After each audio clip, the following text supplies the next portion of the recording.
For people travelling around Thailand at the moment, there's still quite a lot of confusion and misinformation about where you can travel to and additional restrictions on travel. We'll continue to publish any updates of this information at thetiger.com.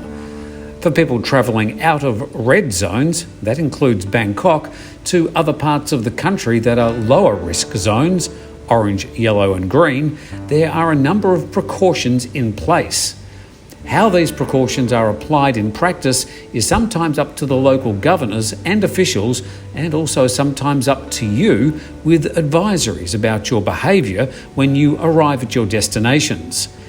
In Phuket, for example, if you want to travel from Bangkok to the island, officially there are restrictions on your travel, documented in a 3-page announcement last weekend.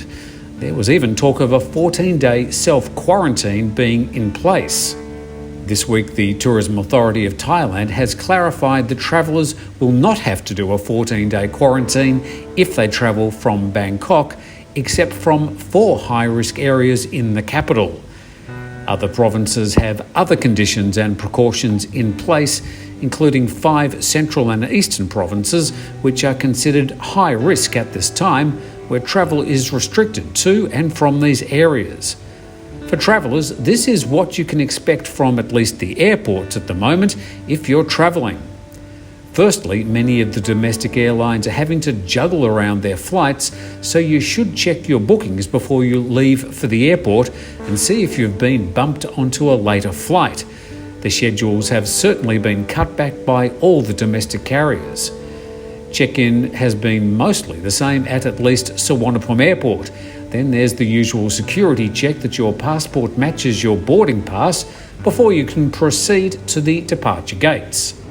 Well, coming through the first part of security after the check-in procedure, there was nothing untoward. We were expected to download the new Mor Chana app, but they really didn't insist on filling it out at that stage.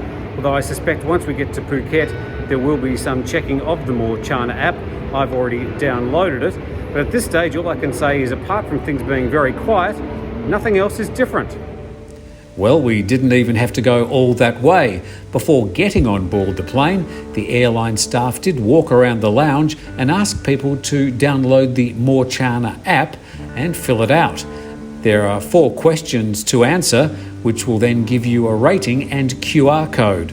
Obviously, a green rating is going to attract less attention than a red rating, which would make you a high-risk passenger.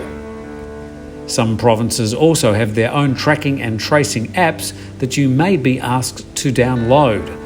Apart from the media publishing the latest information provided by the government about changes in travel and related restrictions, the airlines will be your best port of call for questions about flying to various destinations.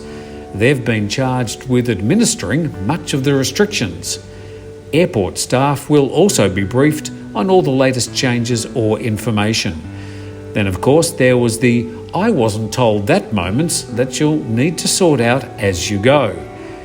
In short, the travel around Thailand, except for the 5 high-risk provinces of Chonburi, Chanthaburi, Trat, Samut Sakhon and Rayong, is still fairly easy without many noticeable changes.